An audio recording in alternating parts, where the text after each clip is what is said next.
Our current economy is at war with the earth. It's at war with the earth. How do we become effective peacemakers, first within our own hearts and effective peacemakers in this war that's occurring between our economy and the earth? How do we do that? How do we gain agency? Well, that's our question for today, and nobody ever accused us of asking small questions here on Poetry, Passion, and Pleasure podcast with your host, Dale Byron. That's me. We're going to move on another one of our quick poetic take series, which are shorter episodes, one poem and multiple ways to use that poem. This is the place where we work with poetry, often in very non-traditional ways, to help us with our timeless human needs. So let's jump right into this episode. It's really dedicated to Lisi Krall, who's an amazing professor. And I just heard her interviewed, and this is, let me tell you a little bit about her and the book that she's got, which is where I got the question about the economy being at war with the earth.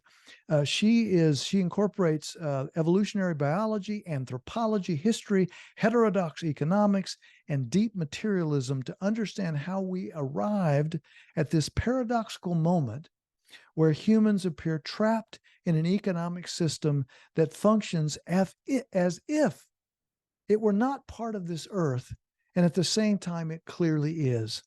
Her latest book, Bitter Harvest, and the byline is An Inquiry into the War Between Economy and Earth.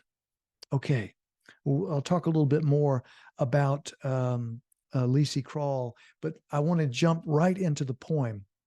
And I think I have a poem which can be very helpful in this peacemaking, both internal and external. It's by William Stafford, who we've done many William Stafford poems on this podcast before. This is one of my favorites. It's called Being a Person, William Stafford. Be a person here. Be a person here. Stand by the river. Invoke the owls. Invoke winter, then spring. Let any season that wants to come here make its own call. After that sound goes away, wait. A slow bubble rises through the earth and begins to include sky, stars, all space, even the outracing, expanding thought. Come back and hear the little sound again. Suddenly, this dream you are having matches everyone's dream, and the result is the world. If a different call came, there wouldn't be any world, or you, or the river, or the owls calling. How you stand here is important, How you listen for the next things to happen. How you breathe.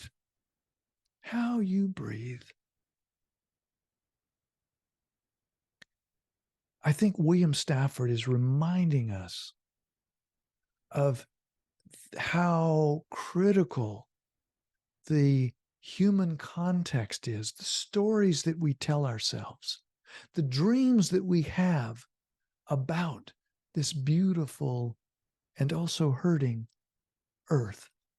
Those are all important. Suddenly, this dream you are having matches everyone's dream, and the result is the world. If we can begin to tell a new story, to step into a new narrative, to have a new dream, and have many of us, even some of us, begin to step into this new story, this new dream, then things can't help but shift and change. If a different call came, there wouldn't be any world or you or the river or the owls calling. How you stand here is important. How you listen for the next things to happen. How you breathe. We are in deep, deep trouble. We know that. It is an insult to our intelligence to act as though, we can just some kind of business as usual, just make a few little changes, rearrange the deck chairs just a little bit and everything will be fine. It will not be fine. We know that. In our hearts, we know that. And yet, if we cannot find a way to create some peace in our own heart, to center ourselves, how in the world are we ever going to exercise any kind of skillful agency in the world? That's what the poem says.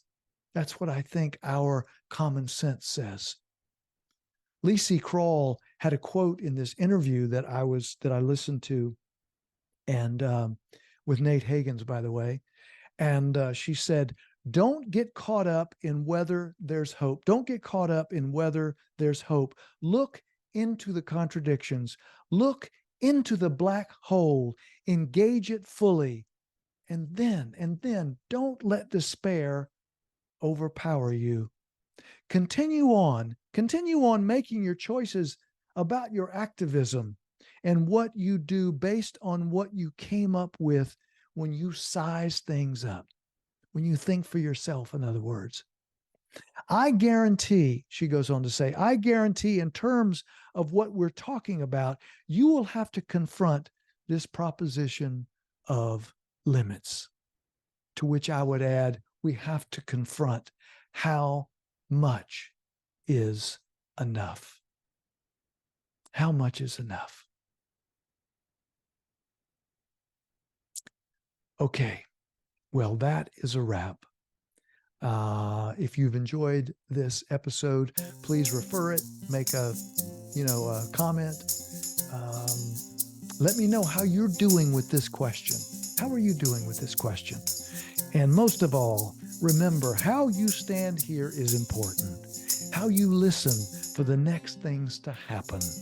How you breathe. Again, that's a wrap. Thank you so much for your listening ear. Until next time and next poems, please take good care of yourself. And also, if you can, take good care of someone else.